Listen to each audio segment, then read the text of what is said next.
right, today there's not going to be any fanfare, man. We're just going to get into this. We're going to get into it today with each other, which is rare. I like this. Robert just came out swinging. We got an independent filmmaker here. We have a producer that's working at Netflix. He's got his own documentaries out. Hey, come on. A host of a podcast, a successful podcast at that.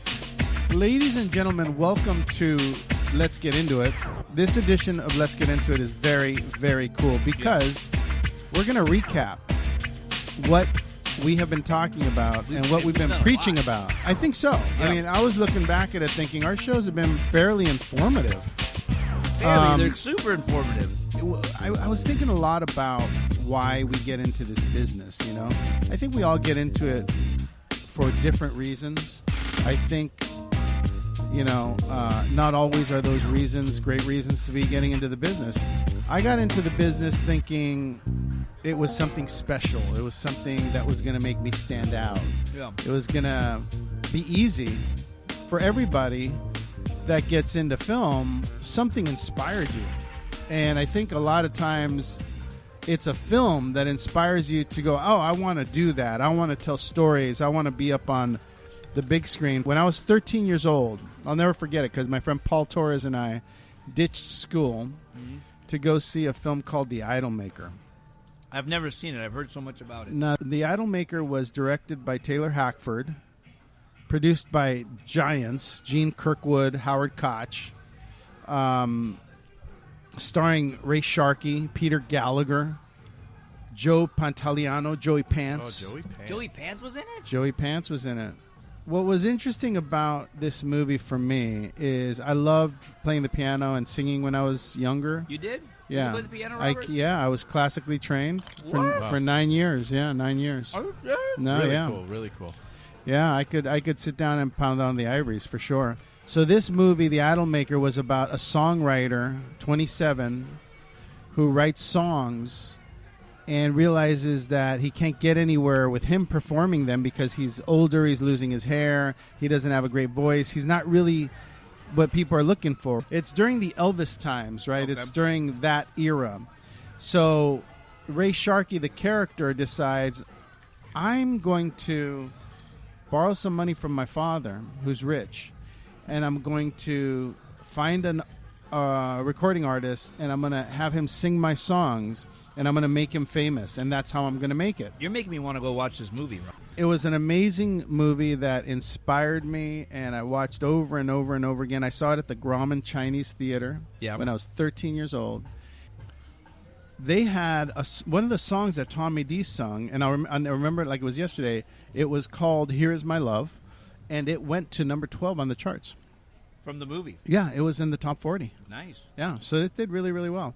Anyway, enough about The Idolmaker, but that's one of the things that inspired me to become a filmmaker, and I used a lot of the lines from the movie and a lot of the theories from the movie to create who I was as a producer. So Ray Sharkey in The Idolmaker is really who I modeled myself after as a producer.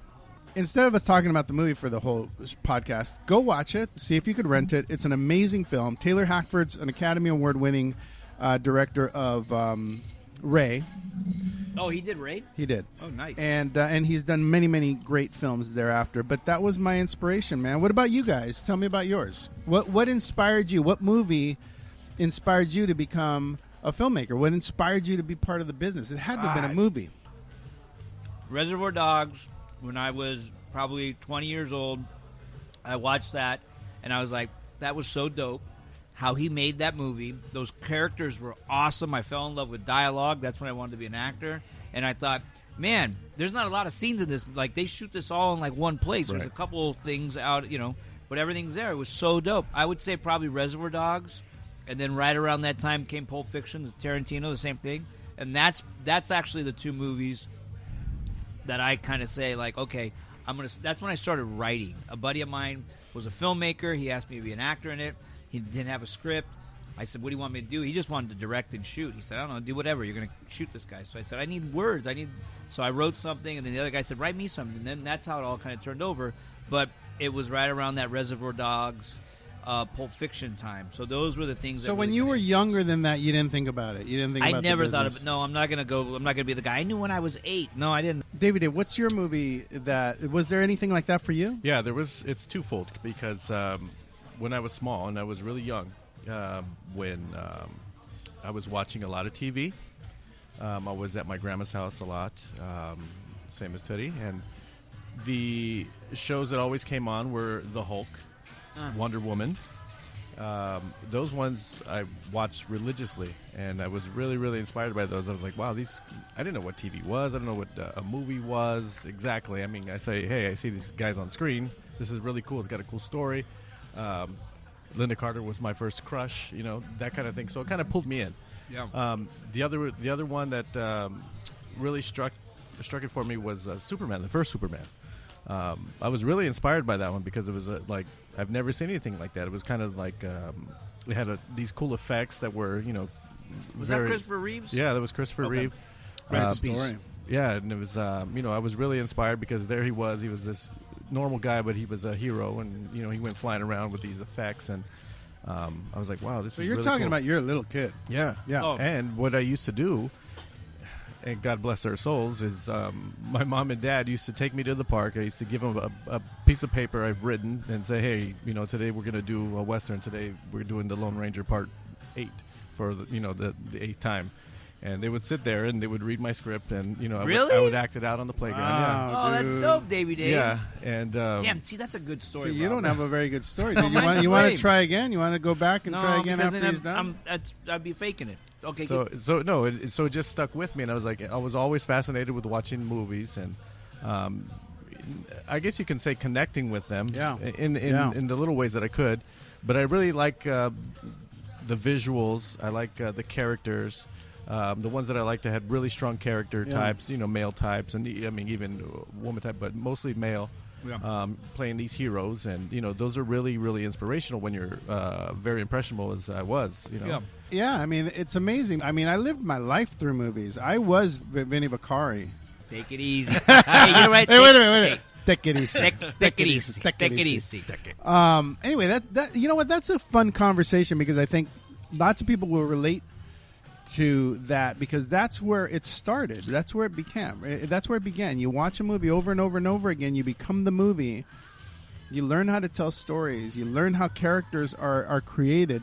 You learn that you didn't just connect with that character and you just sort of like them. I mean, they told you a good story and it worked. Yeah. And you got inspired and you became a character in a movie, and it took over sort of who you were for a while. Yeah. And then a new movie came up and then you kind of forgot, right? But I'll never forget The Idolmaker. Your favorite. That's it. And what it meant to me. Is that your favorite, or is it the most inspirational? Well, it's hard because there's no favorite, right? Then came Jaws, and then that was a thing where I had to figure out, like, why is this movie so impressive? Why is it so well done? What happened? I had to go buy the script, and then I had to watch the movie and read the script as I was watching the movie and see, like, Did you hear the documentary or the podcast? I know everything about Jaws. Take it easy. Everything. I'm not kidding. Everything. What happened to the shark? The shark did not work. Right. It fell to the bottom of Long Island Sound. I know everything. Yep. I know where it was shot. I know everything about the movie. He had to learn that also for his job at Universal. Right. Oh, yeah, I had to know that for my job at Universal. That's true.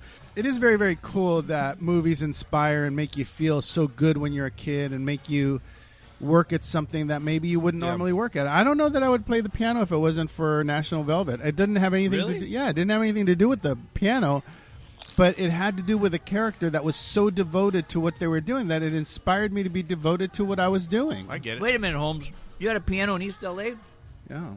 What are they? Dude, my mom couldn't afford another car for herself, but she bought me a piano. Wow. Damn. And you played it, though. That's what I'm talking about. Movies move you. They change you. They inspire you. And they make your life better. Yeah. The other great thing about the show is that we're going to be talking about what we have learned and what we have put out there for people that have listened. Yeah. On a side note, I've gotten a lot of people telling me, people you would never think that listen to our podcast and say, not so much about filmmaking, but they just say it's so inspirational. Like, that's the other thing. I'm like, wait a minute. Are we? It really is. Do you learn anything about filmmaking? No, but you guys, it's a great inspiration. Oh, really? I feel good. You haven't learned anything about filmmaking. Here we go. Okay, stop for 1 second. Here we go. First episode. Yep. Getting a call back on your script. Getting a call back. What did we talk about? We talked about how do you get someone to call you back on your idea. You have an idea. You can't get through. The assistant won't let you through. Episode 1. Boom. How do you get a call back on your script? You leave a message late. Episode 2. Yes, that's right. That was great. Yeah, that was good. There was a good lesson in there. Episode 2, closing an investor and raising money for your documentary. That's 2 episodes only, right? Yeah. How did I raise money for my documentaries? Boom, I tell you in episode 2. Closing an investor. How do you close them? I tell you in episode 2. You're going to do that on the podcast for our contest. I am. By the way, when we do the contest, absolutely. We talked about getting a great casting director for your independent film. Yeah. How do you do that? How did I do it when I was a young filmmaker? Boom, I talk about that in 3. We're going to get Joe Middleton on here. Joseph. I'm sorry. Joseph Middleton has to ask for permission, but yeah, as soon as he gets cleared by Paramount, he'll be on. A business plan versus a pitch deck. Dude, that was a very important episode. That was a good one. I forgot about that one. So we talked about getting whether or not a pitch deck is necessary, whether or not you need a business plan to raise money for a movie. We talked with Rick Nahara, right, who took lots of risks in his life, was on Broadway, one of the only Latino writers to ever write a show that was on Broadway. Yeah, Benny came and filled in for you when you. That's right. Thank you, Rick Nahara. We also had Eric Swanson on, who wrote Swan Doggy. What did he write? What movie? Side Out. He wrote Side Out, and then he got jacked. Yeah. And he didn't get paid, and he didn't get any credit. Did it affect his life a little bit? But he moved on. We used to talk about that movie in high school all the time, Side Out.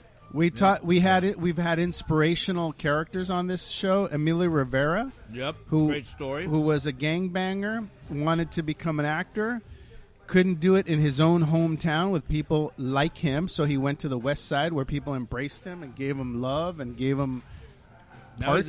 Now he's a big actor on a good show. Yeah. Frankie Quinones. Yeah. Who does a lot of product in the new landscape, I think, right, Davie Dave? Yep.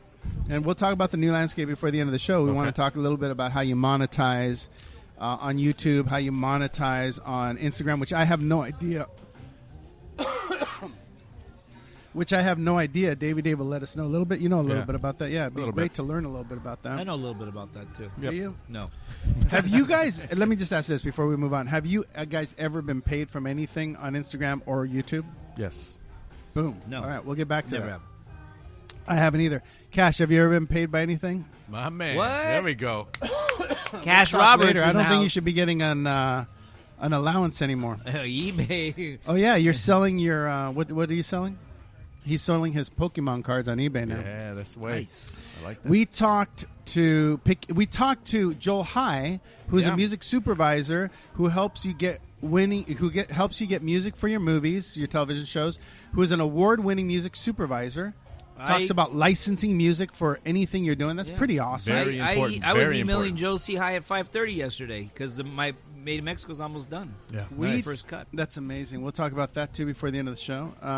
We talked to Antoine Fisher, who went from a homeless to a guard at Sony to $1 million writer. $1 million writer. He's one of my favorite Damn. guys, man. Yeah, that was the Can one. you not eat Very into cool. the mic? Are you hearing this, Davie Dave? I'm starving Yes, over that's- here. I'm hungry Hey, over here. take it easy. Take it easy. That's Take all it easy. Teddy chewing right into the All right, I'm mic, sorry, everyone. my bad. I don't understand why it can't be off to the side. Why do it have to be directly into the mic? I'll go this way. I'll go that way. Like at least do a little side work, man. Look at all the chips on your mic. That's unbelievable.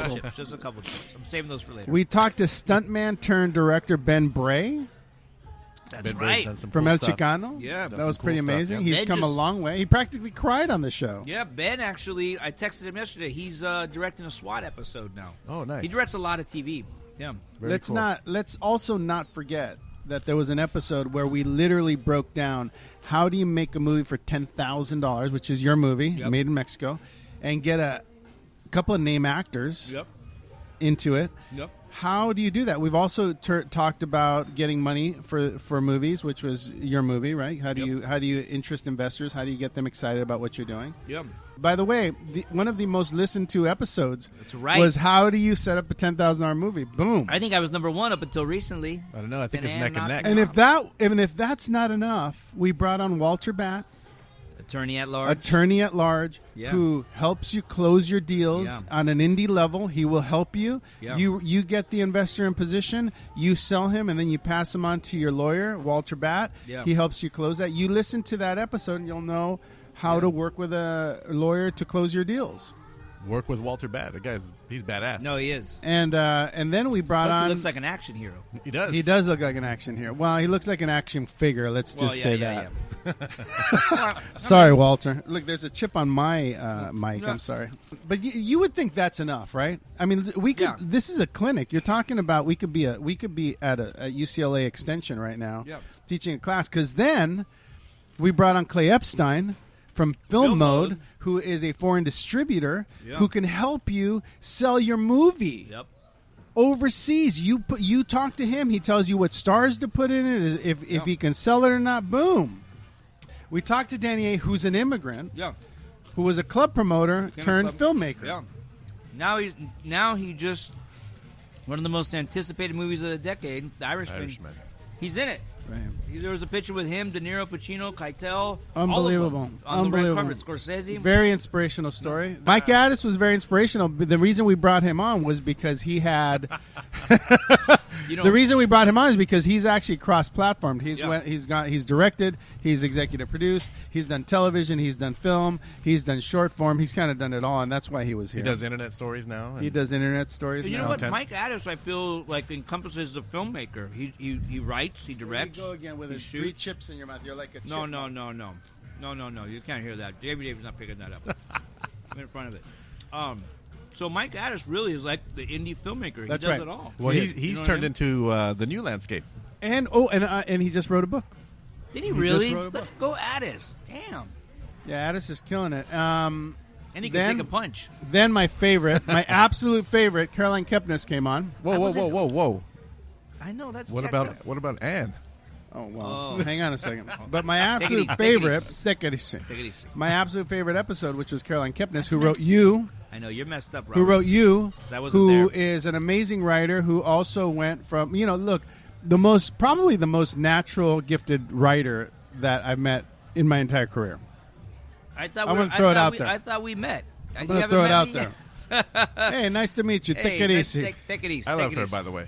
Was that She a was good terrific, interview? right? Yeah, I know, she was it terrific. sounded And we great. still can't figure out where we know each other from. But Oh, did you guys know each other? Yeah. Oh, you were probably on Seventh Heaven or something like that. It could have been. Was All she right. on Seventh Heaven? She was a writer on Seventh Heaven, staff writer, and she was also a staff writer on Brett. Gossip Girl. She was a staff writer on Gossip Girl, yeah. Okay.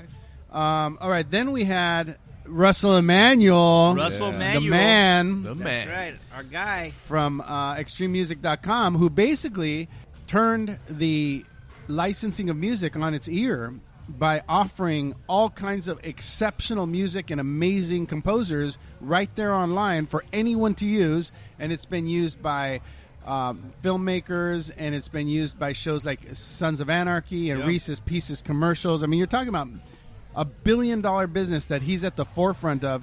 He practically invented it. Davie Dave, didn't Russell Emanuel partner up with a big composer? Yeah, absolutely. Hans Zimmer. Hans Zimmer. He did? Yeah. Oh, Jesus, where have you been? What? Are you kidding me? Dude, he talked to I wasn't there for the whole interview. That's his boy. Oh, did you miss the whole interview? I missed. I what? Hen, are you being serious right Yeah. now? It's ExtremeMusic.com, and then they created a connected company that he is in business with Hans Zimmer on. They're partners, and they're writing the music for The Simpsons, and they also won an Emmy for Planet Earth. Are you kidding me? No, I'm not kidding you. So wait, can I get Hans Zimmer to do my film or no? No, well, actually, Hey, maybe. Take it easy. Probably take it could. easy. Hey, No, I got Joel. But still, There take it you easy. go. Take it easy. We had Stephen Bernstein on Steven Bernstein was really good. That's episode 21. I wasn't here. That's when I'm sorry I missed that. you should, because it was really good. Super talented cat. You know, that's when our boy Rick. That was like a lesson, right? They talked deeply about film. They took They they it like another got level. in. They like went into a trance. Yeah, they went. they actually closed the doors on us and they talked. Yeah, privately. they went. Dave and I were just kind of lost. They just for a pushed little you out. while. But You we came glazed back. over. I'm pretty sure you glazed over. I'm positive. No, I did. I was there. You guys didn't even take a picture with him. That's how interesting it was. Gee. I'm eating. I'm sorry. That's We took a picture. this We is had Teddy's to. dinner right here. Well, is no, my it's dumb. not. Sorry. He's going to then have a dinner afterwards. No, I know because I pulled a Roberts Totally. and I haven't eaten all day, so now I'm like eating whatever's in front of me. Episode 22 was killer because then we had Tommy Harper on, who went from PA Yeah. to executive producer of Star Wars Episode 7. 9. Are you sure? I think it's 7. I think it's 7. Star Wars Episode 7, and he also is now executive producing Maverick Top Gun. Yeah. With And he Tom did- Cruise. But they also did Make it Star happen, Trek. Tommy. Make it happen. What a great story, though. What a great, Yes, I love Tommy's story. inspirational story, you know? Come on, Robert, spit it out. On Episode 26, we had Scarlett Moreno on, who Oh, made, that was great. who made a $7,000 movie for El Rey under Robert Rodriguez's tutelage, Phaedra. Really Yeah. nice. Phaedra, which was wonderful. So we all learned a lot She there. made a cool little film. It was good. And then, Yeah. I'm sorry, go ahead. No, she made a great film for 7K. 14 days. Stressful, like she said. It was stressful as hell, but go ahead, Robert. Robert's getting upset. No. I was watching her movie and I really liked it. Look, anyone, I have, It was a period piece, too. I have an enormous amount of respect for anyone who can do 90 minutes on any format. I don't care what you shoot it on. If you can shoot a 90-minute movie, God bless you. Good Yeah. luck. I agree with Yeah. that. Yeah. I mean, you can't be mad at someone that spends all of their time, bunch of actors, bunch of people working on a movie. They put 90 minutes together. I mean, you got to give them some respect, Yeah. you know? Yeah. For sure. But that was one of my favorite shows. And that sparked a conversation with Dan Lopez from Otto Emmons on Yeah. episode 27, where That's we right. discuss cameras Yeah, and lenses lenses and and- how important lenses are and whether or not you should know anything about that. Come on. And then we got into Le Femme Balloon. Yeah, we geeked out a little bit. We geeked out a lot. And then, Robert, you were saying that was your proudest project, right? Oh, Le Femme Balloon was my proudest project. I talk about it in episode 27. That's yeah, right. I mean, Award-winning short. Award-winning, like international award. You're talking about lots of awards. It was aired on Showtime, HBO. It aired on a couple of other networks, and those were when and that it made its aired- money back. I think it made its money back. I think Dan's wrong. I think it made its money back. Yeah, but it aired on both HBO. I just want to make and Dan wrong, Showtime. just for the record. No, Dan's a great guy. Hey, if he might direct, right? If Yeah, he wants to. Whatever our contest winner, if they're He not said a we put director. him on the spot, and he agreed. Yeah, You said you would do it. And then we got to get Walter Bat on the rules of the contest, and then Yep. we got to launch the contest with some promotion, and then we got to get that thing going. But until we have legal rules, we can't launch the contest. So stay tuned for that. And then look, one of my favorite shows that we've had, which was the recent show, is Courtney, because Courtney Lopez was on Broadway, and I like that we made the adjustment and kind of went into a show where it wasn't all about film, it wasn't all about that. It was really a departure from that, but still a very difficult thing to do, an important thing to talk about, which is professional schools, entertainment schools that kids are in that teach them how to get ready for the world of Broadway and film and television and all that. So that was pretty cool to talk about her life and how she dealt with it. One of my favorite episodes, by the way. That was a great it was a episode, great right? episode. Yeah. And then we had the great Mario Lopez on the show. Rio. Where he talked about his career, But he's also been at it for what? Almost his whole life. 30 30 years. late 30 years, because he got into what he was like, 8, Eight. 6, something Said like he that. started dancing when he was 3. Yeah, but I mean, really working. I think 8. I think he years said old. when he started working. So when he's 46, 47. So 46, yeah. yeah, Sheesh. 40 years in the business. yeah, very much. So that was a great interview. I think we also realized that you don't just make it in this business. It No, takes no. a minute. You got to keep working. Although he was famous and Yeah. everyone recognized him, it didn't necessarily mean he was rich. You know what's trippy about that episode? I'm not gonna lie, because I've worked with the guy now. I've seen the guy every day, pretty much every day for the last 11 years, because we Right. work Monday through Friday, right? I'd never heard his whole story like strung out like that from beginning to end. I've heard bits and pieces Yeah. when he's been on TV shows and been interviewing and stuff, Yep. but I never heard it. And then when he finally said now he could breathe at this point, and it kind of made sense because he's always been a hustler, you know what I mean? And like now he's like, kicking me down some cash for Made in Mexico, and like taken, and now he's finally at a place where he's doing well. You know what I mean? But well enough to like not trip. I mean, he's succeeding. I mean, he's one of ours, dude. He's one of ours. He succeeded. He made it. And you got to tip your hat to success like that, because it didn't come easy. Yeah. And it looked like he was doing well his whole career, and really, it was really. I think now he's just capitalizing on. Capitalizing what he's But that's the through. perception of Hollywood. Like we got it. Like I thought it was going to be a different ballgame when I came out here. It's a business, and it's a tough business, and it's not an easy business. People think it's going to be easy, and money just flows. Right. I mean, unless your name is Mark Roberts and you can play the piano, then it's a tough racket. Until then, then it's a tough Take it one. easy. Take it easy. Take it easy. I think the hardest thing about the business is understanding that sometimes being in the business is not what you expected it to be. You know, it's not what you planned on, and then I agree. And then you're stuck in it, and you just keep moving, and you're like, I'm going to make it. It's going to happen. And eventually you just grow into the business. Yeah. You grow into it, and you grow into yourself, and you make it, you know, or you at least do stuff. That's exactly right on, Robert. Yeah, and you do stuff that that eventually you're satisfied with yourself, and things start to happen. But I think that don't get discouraged. Keep doing your thing, and know that, you know, not always do you get into it for the right reasons, but eventually you grow into yourself, and you grow into the business, and you find your spot. Yeah, and I love this business because it's you can always, if you're hungry for creativity and you want to eat it every day, then this is the one. But you can't get you can't miss a day on being hungry for creativity. Yeah, because this is where it thrives, and if you go every day hard, I think you can really succeed. Yeah, and look, I think we've talked about it on the podcast, and I think it's one of the things I focus on every day when I go to work.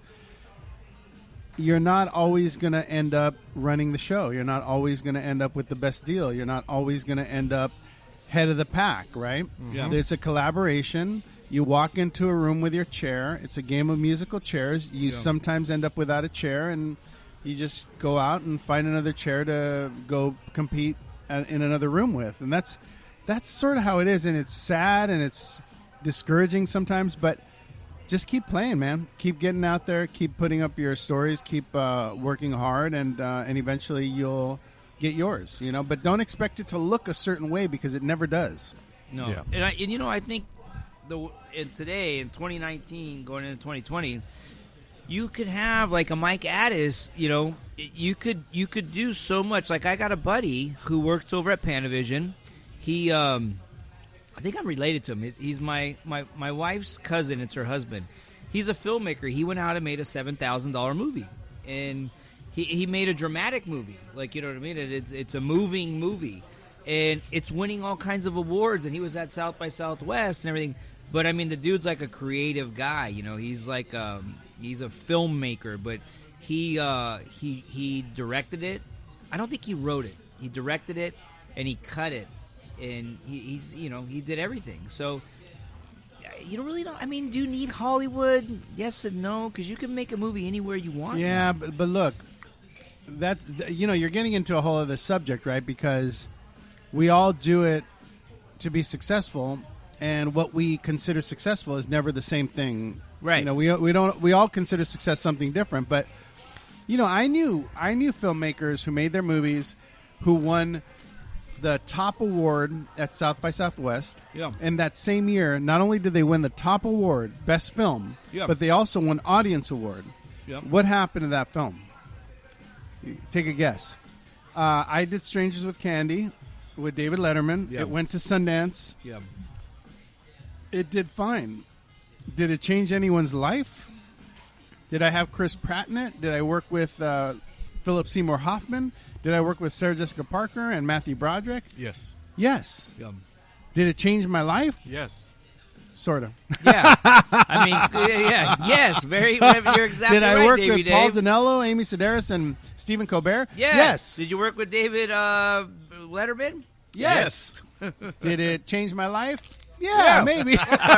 Never mind. Well, what's your point, Robert? I think my point was like maybe it didn't change my life, but I guess it did. But I think the thing is, whether the way you get into the game is you need your team behind you. You need that support. Yeah. You have to I don't want to say attached because that's a weird word, but you have to find the right people to work with you and want to work with you. Sure. You have to be right. like-minded, and you have to have a team that really supports you. Yeah, because in the business, a lot of people it's a very competitive business. A lot of people are gunning for you. You got to surround yourself with people who believe in you, not people who doubt you. You know, or like, you're not really that. You know what? Do it in the face of all that. But can we talk about someone that really supports our podcast here? Russell Emanuel supports our podcast. That's right. The guy from ExtremeMusic.com supports his podcast. Love that guy. That guy was awesome. He was a musician, and instead of following that dream, he went off and did the smartest thing, was go become a millionaire. Create a company that he gave supplies other music. musicians a chance. Yeah, he gave other musicians a chance. Yeah. He did a better something thing. really, really cool for a lot of creative people. Dude, he paved the way for a type of company that levels the playing ground. You can have a song that's on Sons of Anarchy in your movie, in your commercial, in your indie, whatever, and you just have to go to extrememusic.com. So tip your hat to that dude. Yeah. He's one of my Thank favorites. you, Russell. He's one of my favorites. But that's awesome. So I think the podcast has given a lot of interesting information. I think there's been a lot of great inspirational guests. And I think I just wanted to spend the show sort of going through that because, if we get into 100 shows, we won't be able to go back that often. I think this is a really good opportunity to go back, listen to some of the episodes if you feel... This was like the first season. Yeah, if you feel you need to work with a lawyer or get a casting director, or how do I raise the money, or how do I collaborate with somebody, some of these episodes will give you some good information, man. Great information. Yeah, I mean, it helps me when I'm driving in my car. I re-listen to them because when you're doing it, I'm listening, but I'm not hearing everything. I am, but when I go, when I put it in my car in the morning at 5:30, you know what I mean, and I'm driving with the headphones on. I know I'm supposed to have a 12-year-old car, so I don't have. Oh my God, you're driving with headphones on? I drive with Lopez got in my car the other day. He goes, "What are you doing?" I go, "What?" He goes, "What are you?" I go, "Oh shit, I listen." He goes, "You can't drive with those in your ear." I go, "Why not?" He goes, "It's against the law." So I do have to pull. If I pull up next to the cop, I got to be slick and pull it out. Goes. Yeah, we're good. Thanks. No, I collect little bits and pieces that sometimes... Do you get inspired by the podcast? Yes, absolutely. When Friday comes around and I get up early, so sometimes it doesn't, I'll miss it, right? Because I'll have to listen to it on my ride home at 6 or 5:30, whatever it is. But I listen to them. I'm one of the listeners. Yeah, that's fun. But it inspires me. It inspired me. Yeah. Does it inspire you, David? Absolutely. Yeah. I think that's why I'm here, man, to be honest. Yeah. Oh, cool. Yeah, because Davie Well, Dave... apparently you're not making any money, so then... Well, Davie Dave's driving... Oh, yeah, Davie Dave's... You're having a few hours to get to us. Yeah. Well, thank you, David Dave. Appreciate you. In due time, my friend. In due time. So let's get into something that's going to be important to this podcast, because apparently none of that was. No, I'm kidding. But let's talk about how you monetize. People talk about this all the time. How do you monetize Instagram? How do you make money I'm on very YouTube? proud of you right now. You just said Instagram and not Instagram. How do you make money on the internet? Like, if you have hundreds of thousands or millions of followers, is there a way to make money, Davie Dave? There's a few ways to make money, yeah. Yeah. Well, is there any chance that you can explain some of it to us? I can. Yeah. Well, let's start with Instagram. Like, Okay. you have 260,000 on one account. 270 now. Okay, Oh, 200. come on, God. Come on, Robert. You picked Well, up that's just on one 10,000 in account, a right? week. Yeah. So you have 270,000 followers. So if you're out there and you have followers, or you aspire to having 1 million followers on Instagram, how do they monetize that? How does that work? So it depends. I mean, there's a few kinds of accounts that people look at. So if you have like a fitness account, if you're like a makeup artist, usually girls, makeup artists, they're pretty popular. There's a lot of them, but they do pretty well. There's also like I guess you can call it like a meme page. Yeah. Something like I run. And there's also like news stories. Those are pretty popular too. Those are like the main ones that. Wait, Dave's Heroes. I do have Davie's Heroes. Yeah, that's Davie's one of them. Heroes. That I one like does that pretty one. well too. Yeah. What are your handles? What are they? So it's Instagram is Davie Dave, and then also Davie's Heroes. Yep. And then those are the main ones right now. Yeah. I mean, I do run a couple other ones, but Yeah. those ones are Are there kind of people low-key. making millions of dollars? Yeah. So if you have millions of followers on YouTube, how do those guys make money? Do they make millions of dollars? It's kind of a different pay scale on Instagram and YouTube. YouTube, they run other companies pay YouTube to So say, if hey, I put something out and someone runs an ad on my video, then they pay me? yeah, exactly, Do they pay me and YouTube, or do they just pay me? both. Okay, so YouTube takes a piece. The content creator only gets a smidge of, of course, what Are the Kardashians making a bunch of money that way? they are making some money. Yeah, Yeah. from YouTube, yes. So is there millionaires in the YouTube space? Oh, yeah, yeah. there's quite a few. Is there Yeah. millionaires in the Instagram space? There are a handful. Yeah. Yeah. So it's hard to do it, but you can do it. Yeah, if you want to make millions, you can do it. Have you been paid to do your Instagram? Yeah, So there's been ads. There's been people with ads that have come to you and said, "We'd like to pay you to." yeah, maybe for the last 3 years or so. Nice. Yeah. That's nice. So it's possible. People out there that want to make some money on their Instagram pages, do you make money on Facebook? Not really, right? You can monetize Facebook is if you want to sell merch or anything like that. Then through that's your how page, you do it, yeah. So if you're on Instagram and you... How do I make money on my MySpace? I've been trying to do that for a while. You got to remember your password Yeah. first. Yeah, I Dude. forgot it. Is MySpace built? Wait a minute. I've got what about my Napster? Can I make money on my Napster? You gonna sell burn CDs?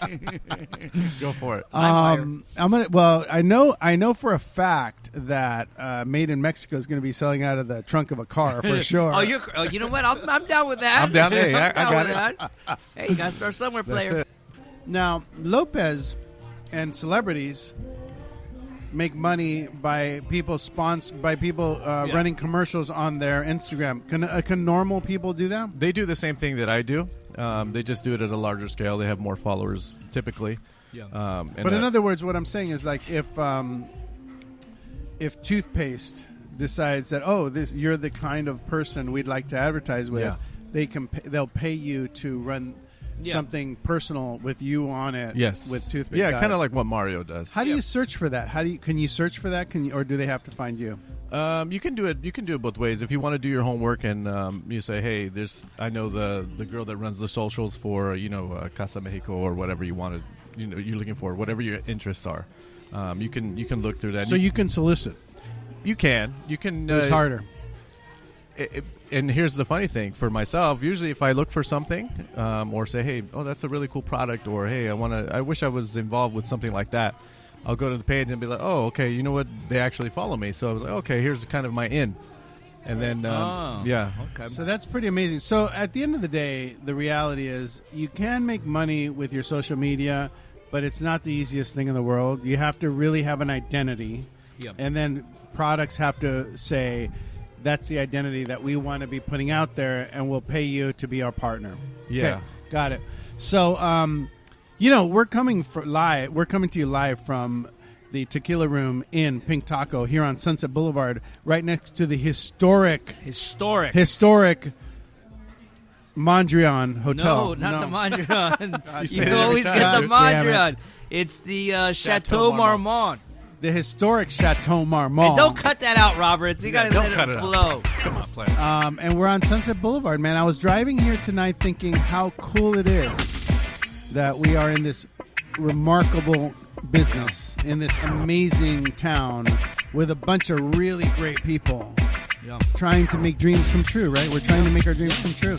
And it's a lot of fun, guys. It's a We lot of screened fun. your documentary up the street. We screened the documentary Love and right Betrayal. here on That's right. Love and Betrayal on at Harmony Gold.